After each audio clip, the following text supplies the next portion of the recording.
दृष्काण चक्र। और मैं ये इसलिए बोल रहा था क्योंकि दृष्काण चक्र जन्म कुंडली का तीसरा भाव, लग्न कुंडली का 8वां भाव 64वां नवांश, और लग्न कुंडली का तीसरा भाव दृष्काण चक्र।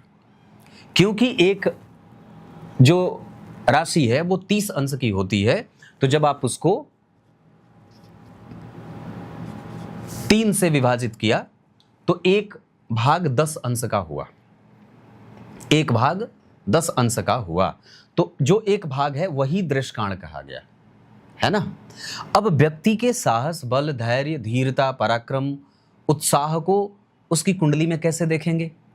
तो उसके लिए हम सीधा उसके दृष्काण चक्र को देखेंगे। आप कहीं से भी अगर ऑनलाइन सॉफ्टवेयर आप इस्तेमाल करते हैं तो आपको दृष्काण चक्र दिख जाएगा। अब दृष्काण चक्र में और लग्न चक्र में 2 बातें कॉमन होनी चाहिए।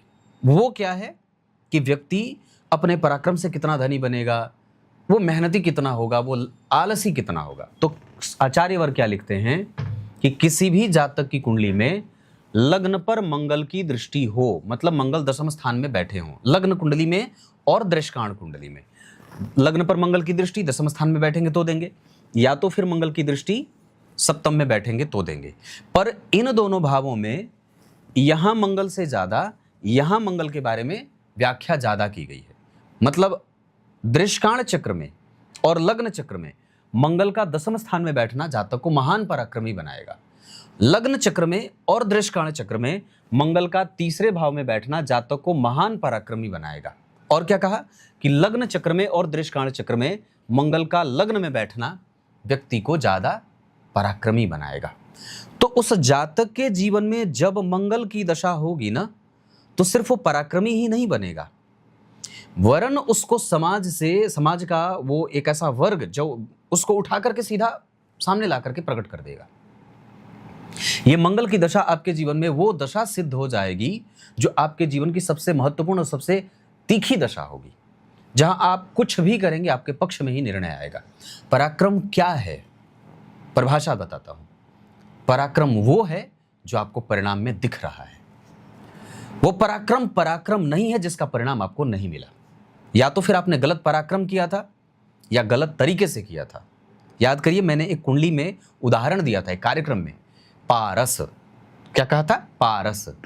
पारस अगर शुद्ध है तो वो लोहे को स्पर्श कराएंगे तो वो सोना बना देगा। अगर लोहे का स्पर्श पारस से किया और वो लोहा सोना नहीं बना, इसका मतलब है कि 3 प्रकार के दोष हो सकते हैं। पहला, आपको सही तरीका नहीं पता है कि पारस से लोहे का स्पर्श कैसे कराया जाए, या दूसरा कि वो लोहा शुद्ध नहीं है। पारस को स्पर्श कैसे कराया जाए ये आपको पता नहीं है, या दूसरा कि आपने जो लोहा स्पर्श कराया है वो लोहा अशुद्ध है, और तीसरा वो पारस अशुद्ध है। वो पारस असली पारस नहीं है, क्योंकि असली पारस की पहचान है, असली लोहे की पहचान है कि वो पारस से जैसे छुएगा खुद को सोना बना लेगा। तो पराक्रम वही श्रेष्ठ है जो आपका पराक्रम परिणाम दे जाए।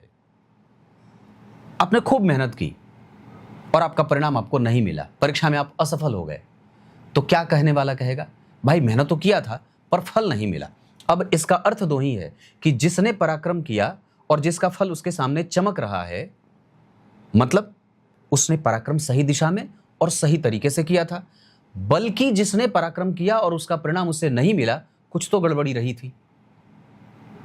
इसका मतलब है कि हमें क्या छूना था, हमने क्या छूने की कोशिश की थी, हम किससे छूने जा रहे थे, गड़बड़ी कुछ तो हुई थी।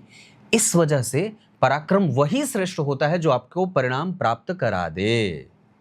आप बार बार गर्भाधान की कोशिश करते हैं, नहीं हो रहा, तो संतानहीनता का दोष तो लगेगा ना। आप कोशिश तो कर रहे हैं, बात है कि नहीं है? गर्भपात हो जाए, गर्भ ठहरे ही नहीं, और वीर्य की संख्या कम है, तो तीनों ही बातें हैं, तब गर्भ नहीं ठहरेगा। इस वजह से आप पराक्रम तो बार बार कर रहे हैं पर उसका परिणाम आपको नहीं मिल रहा। तो क्या कहा कि इसका अर्थ है कि कहीं ना कहीं कोई दोष तो जरूर है। उसी तरीके से मंगल यहां बैठेंगे, जरूर लग्न को देखेंगे, लेकिन याद करिए यहां के मंगल जो सप्तम स्थान में बैठे हैं और जो दशम स्थान के मंगल बैठे हैं, जो लग्न और तृतीय के मंगल बैठे हैं, इनमें यही अंतर है कि दशम स्थान के मंगल दिग्बली होते हैं।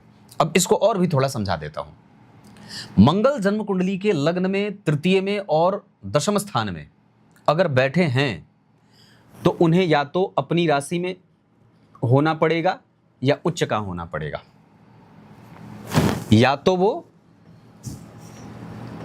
अपनी राशि में हो या तो उच्च के हों, या तो वो अपनी राशि में हो या उच्च के हों, ऐसा होना पड़ेगा। अगर ये नहीं होंगे तो ये दृष्काण चक्र की कमजोरी होगी। अब वो उतने सटीक परिणाम नहीं दे पाएंगे आपके भाई बहनों का, आपके पराक्रम का, उस दशा काल का जो आपको उस दशा काल में मिलना चाहिए संपूर्णतया।